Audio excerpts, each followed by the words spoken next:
오늘은 하나님의 계획과 순종이라는 제목으로 말씀을 전하고자 합니다. 하나님의 계획과 순종. 사랑하는 성도 여러분, 우리는 살아가다 보면 때로는 세상에서 다른 사람들이 보기에 미련한 선택을 그리스도인이기 때문에 해야 할 때가 있는 것 같습니다. 주님의 뜻에 순종하면서 살아가다 보면은 세상의 가치나 세상의 이익과는 배치되는 선택을 우리가 해야 될 때도 있습니다. 그런 것을 보면서 사람들은 왜 이렇게 미련하냐, 왜 이렇게 바보 같냐 하면서 조롱과 비웃음을 우리에게 보낼지도 모릅니다. 그러나 저희가 잊지 말아야 할 진리가 있습니다. 그것은 하나님께 순종하는 것은 바로 우리의 능력이 된다라는 것입니다. 오늘 말씀에서도 여호수아는 자기의 계획과 자기의 생각대로, 자기의 판단대로 전쟁을 수행하는 것이 아니라 하나님의 계획과 하나님의 인도하심 속에서 전쟁을 수행했고 그 가운데 승리를 가져다 주는 것을 우리가 볼 수가 있습니다. 오늘 본문 말씀을 보시면 여호수아 11장은 이스라엘이 가나안 북부 지역을 점령하는 사건입니다. 사실 이전 10장 말씀을 보시면 가나안 남쪽을 이제 점령하는 사건이었습니다. 그러니까 이제 이 가나안 땅 전체를 보시면 처음에는 여리고성을 쳤고 그 다음 아이성을 쳤습니다. 그것은 가나안 중부 지역을 친 것이죠. 마치 우리나라 예전에 6.25 전쟁 같을 때 그때 인천 상륙 작전을 통해서 북한군의 허리를 끊었던 것처럼 마치 가운데부터 치고 들어가서 그 다음에 남쪽을 치고 북쪽을 치는 그런 전술을 쓰고 있는 것입니다. 이러한 전술도 사람의 생각이 아니라 하나님의 계획 가운데 이루어지고 있음을 우리가 볼 수 있습니다. 1절을 보시면 하솔 왕 야빈이 이 소식을 듣고 여러 왕들을 모으는 것을 볼 수 있습니다. 이 소식이란 여호수아와 그 군대가 몰려온다는 것이었습니다. 그래서 주변 왕들을 모아서 마돈 왕 요밥과 시므론 왕과 악삽 왕과 기타 등등 여러 지역의 왕들을 끌어 모읍니다. 가나안 족속과 아모리 족속 등 모든 사람들을 총동원하는 것이죠. 그렇게 모인 사람들의 숫자가 4절에 나오는데요. 4절에 보시면 그들이 그 모든 군대를 거느리고 나왔으니 백성이 많아 해변에 수많은 모래와 같고 이렇게 나옵니다. 얼마나 많길래 모래 같다라고 표현했을까요? 정말 많았던 것이죠. 그리고 사람만 많은 것이 아니었습니다. 그들의 장비나 전투를 위한 준비 물품도 많았던 것입니다. 말도 있었고 병거도 있었는데 심이 많았다. 정말 많았다. 그렇게 우리에게 알려주고 있습니다. 그런 대군이 모였는데 이 사람들의 마음가짐을 보시면 5절에 이렇게 나와 있습니다. 메론 물가에 함께 진쳤더라. 배수의 진을 치고 물가에 서 있는 것입니다. 죽기 아니면 살기로 이스라엘과 싸우겠다. 이런 상태로 지금 전쟁에 임하고 있는 것입니다. 그런데 중요한 것은 이 전쟁이 여호수아의 뜻으로, 여호수아의 계획으로 시작된 것이 아니라 하나님의 계획으로 시작되었다라는 것입니다.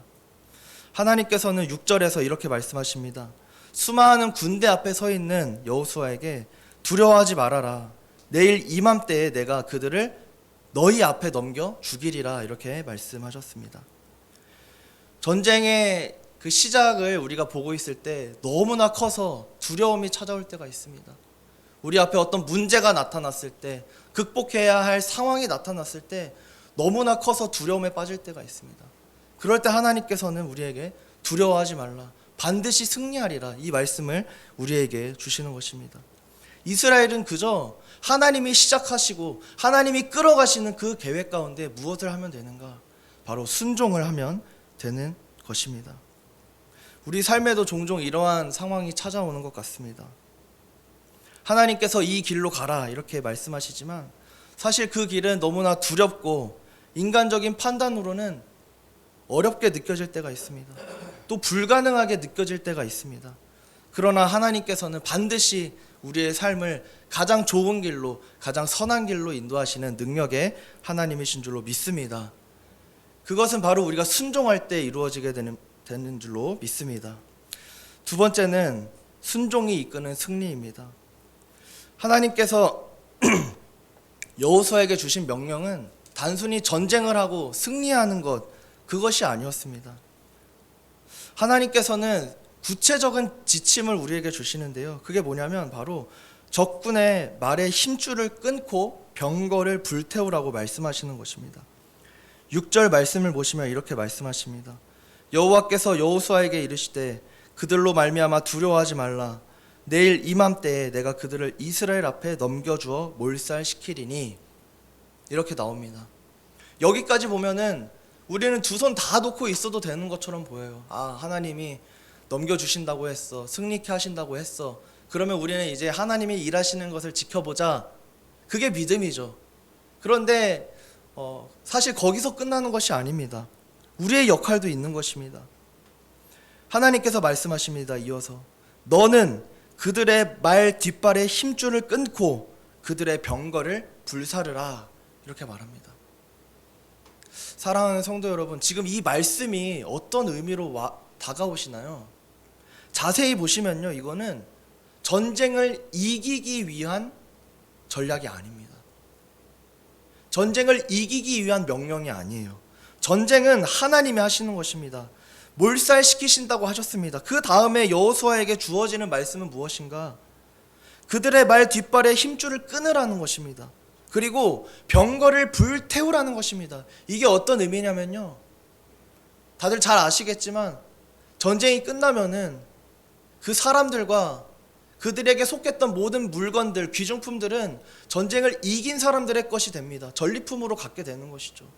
그런데 그 전리품과 같은 말, 그리고 그 병거들, 그것을 없애버리고 힘줄을 끊어버리고 태워버리라는 것입니다.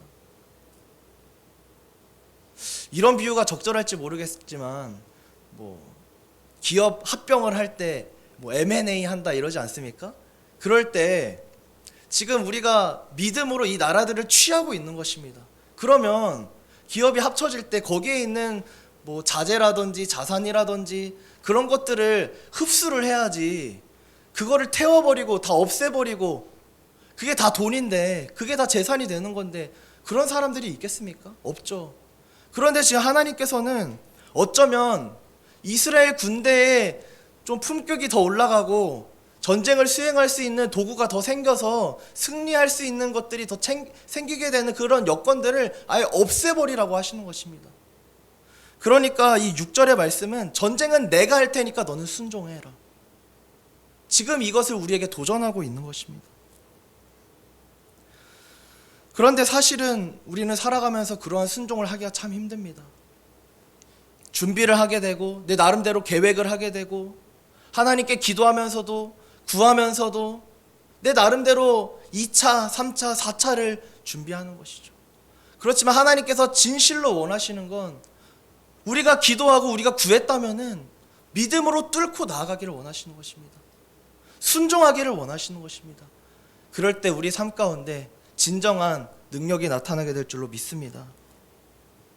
하나님께서 병거와 말을 불태우고 그 힘줄을 끊으라고 하신 이유는 오직 하나님만을 의지하게끔 하시기 위함이었습니다. 전쟁의 승리가 인간의 전략이나 인간의 무기로부터 오는 것이 아니라 바로 하나님께 순종하는 믿음으로부터 나온다는 것을 알려주시기 위함이었습니다. 이러한 순종이 우리 삶 가운데도 있기를 간절히 소망합니다. 세 번째로 하나님의 약속의 성취입니다. 여호수아서 우리가 읽은 11장 16절에서 23절을 보시면요, 여호수아는 하나님의 명령에 철저히 순종하며 그 가나안 북부 지역을 점령을 했습니다.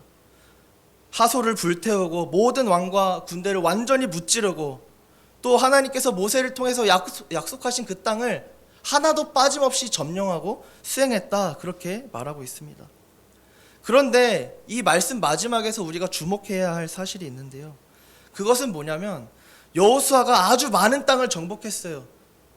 하나님께서 모세에게 주신 말씀, 그리고 모세는 그것을 여호수아에게 잘 전했고 여호수아는 그대로 행했다고 나옵니다. 그런데 충격적이게도 아직 차지하지 못한 땅이 있다라는 것입니다. 우리 삶 가운데도 그렇지 않습니까? 하나님의 약속을 붙잡고 하나님의 인도하심을 따라가다 보면은 처음부터 끝까지 완전히 딱 종결이 돼야 되는데 뭔가 하나님의 인도하심이 있다가 어디선가 끊어지고 끝까지 이루어지지 않는 듯한 느낌을 우리가 받을 때가 있습니다. 그럴 때 우리는 실족하게 되죠. 넘어가게 되죠. 하나님 어디에 계십니까? 하나님 왜 도와주시다 마시는 것입니까? 하나님의 비전은 이것이 아니었습니까? 이것이 하나님의 뜻이 아니었습니까? 그렇게 우리가 기도하게 되는 것이죠. 그렇지만 이 말씀을 통해서 우리가 알 수 있는 것은 뭐냐면 하나님의 약속은 한 사람을 통해서 이루어지는 것이 아니라 역사 가운데 이루어진다라는 것입니다. 저는 이것을 우리 교회에 적용을 해봤어요. 누군가를 통해서 우리 교회가 부흥하고 누군가를 통해서 우리 교회 성장하고 그것이 아니라 하나님의 역사 가운데 우리 교회는 완전하게 되고 부흥을 경험하게 될 줄로 믿습니다. 한 사람의 계획이 아니고 한 사람의 뜻이 아니고 바로 하나님의 계획이고 하나님의 뜻이기 때문입니다. 여호수아가 경험했던 것도 마찬가지입니다. 이것을 우리 가정에 적용해 보면 이런 것 같아요. 저희 아버지께서 한 15년 전쯤에 꿈을 꾸셨다고 하시는 거예요. 꿈을 꾸는데 하나님께서 하늘의 보석을 막 넘치도록 내려주시는 것을 보셨대요. 그때 저는 너무 큰 감동을 받았어요. 왜냐하면 경제적으로 좀 어려운 시기였는데 저희 집안이 이제 이게 끝나고 하나님의 축복이 오겠구나. 그래서 저는 그게 마음에 항상 있었어요. 5년이 지나고 7년이 지나고 10년이 지나고 하나님 언제입니까? 그때 아버지가 말씀하셨거든요. 한 10년이면은 될 것 같아, 하나님의 뜻이. 그런데요, 여전히 막 풍족하지는 않습니다. 근데 그걸 보면서 때때로 제 마음 가운데 실망할 때가 있어요. 하나님, 아버지에게 보여주셨던 그 꿈은 뭐죠? 물질의 축복이 아니었군요, 주님. 영적인 축복이었군요. 우리 가족이 서로 사랑하고 그런 것이었습니까? 근데 사실 그 당시에는 저희 가족은 너무 똘똘 뭉쳐 있었어요. 매일 가정 예배를 드렸어요. 하나님밖에 바라볼 곳이 없었거든요. 근데 영적인 축복은 이미 주셨다 생각해서 그 당시에는 경제적인 걸 이제는 좀 채워주시려나 보다 했는데 그게 이루어지지 않으니까 제 마음대로 하나님의 그 응답을, 하나님의 그 축복을 바꿔버리는 거예요. 내 상황에 맞춰서. 하나님, 물질적인 게 아니고 영적인 거였나요? 영적인 거였나요? 영적인 거였나요? 이렇게 가기 시작하는 것이죠. 그런데 우리의 삶 가운데 하나님의 뜻을 맞춰서는 안 된다는 것입니다. 우리의 상황에 하나님의 계획을 맞춰서는 안 된다라는 것입니다. 저는 이것을 보면서 너무 위로를 받았어요. 하나님의 역사는, 하나님의 뜻은, 하나님의 계획은 한 사람의 인생을 통해서, 한 사람의 삶을 통해서 이루어지는 것이 아니라 역사 가운데 이루어지시는 것이구나. 우리 아버지 개인이 아니고 내 개인의 삶이 아니고 우리 집안 가운데 이루어지시는 것이구나. 저는 개인적으로는 이 말씀을 그렇게 적용하면서 굉장히 큰 은혜를 받았습니다. 하나님께서 우리에게 주신 약속은 점진적으로 이루어지는 것입니다. 여호수아도 다 하지 못했습니다. 우리 장로님께서 너무 은혜로운 준비 찬양 하셨는데요. 이 산지를 내게 주소서. 갈렙이 나오지 않습니까? 여호수아 다음에 갈렙이 등장하는 것입니다. 우리가 보진 않았지만 14장에 갈렙이 나옵니다. 아직 남은 많은 땅이 있는데 그 중에 가장 높고 험준하고 안악 자손들이 여전히 거하고 있는, 거인과 같은 그 사람들이 있는 그 험한 땅을 내게 달라는 것입니다. 그 헤브론의 산지를 내게 달라는 거예요. 그리고 그 땅이 어떻게 되었습니까? 유다의 성읍이 되었습니다. 유다의 왕궁이 있는 의미 있는 땅이 된 것입니다. 갈렙은 그것을 믿음으로 취했던 것이죠. 또 갈렙으로 끝나는 것이 아닙니다. 갈렙 이후에는 이제 백성들에게 그 명령이 주어지는 것입니다. 그때는 하나님이 왕이 되시는 거예요. 그때부터 사사기가 시작됩니다. 왕이신 하나님을 바라보면서 백성 한 명 한 명이 하나님이 주신 그 축복의 땅을 한 걸음 한 걸음씩 점령하면서 나아가야 하는 것입니다. 그 명령이 우리의 삶 가운데, 우리 가정 가운데, 우리 교회 가운데, 이 나라 가운데 여전히 유효함을 믿습니다. 말씀을 정리하겠습니다. 오늘 본문은 우리에게 놀라운 교훈을 줍니다. 하나님의 계획은 인간의 상식과 인간의 생각을 초월하는 놀라운 계획인 줄로 믿습니다. 때때로 우리가 그것을 이해할 수 없어도 하나님의 계획은 항상 선하다는 것을 믿으시기를 축복합니다. 순종은 하나님의 능력을 경험하는 통로입니다. 순종을 통해서 하나님의 능력을 경험하는 모든 성도님들 되시기를 주님의 이름으로 축복합니다. 축복합니다. 기도하겠습니다. 사랑이 많으신 아버지 하나님, 주님은 선하신 하나님이신 줄로 믿습니다.